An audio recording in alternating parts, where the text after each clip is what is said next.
The Steelers defense are not frauds, they're front runners.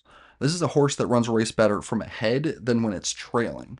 These are absolutely elite, triple crown caliber runners.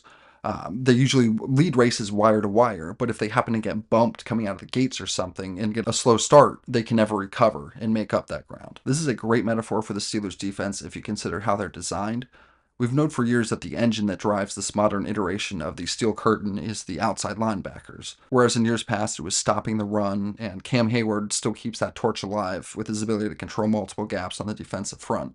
But these days, it's all about the outside, the edge rushers. I don't think anyone's debating that TJ Watt, Alex Highsmith, and Nick Herbig are all very good players. And that unit, you can put that unit against any unit in the NFL. That is an elite edge rushing unit. When things are humming for you, when you're playing with a lead, they are almost impossible to come back against.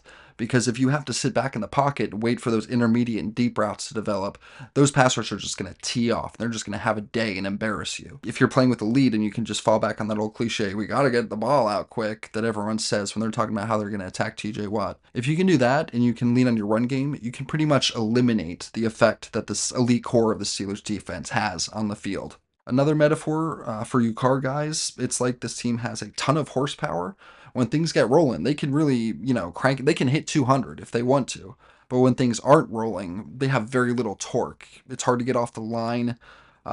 It's like they're running with quicksand and rocks in their pockets when things aren't going their way. The old cliche about rushing coverage going hand in hand in football. If you have a good rush, it makes the guys in the back end look better. It elevates their play.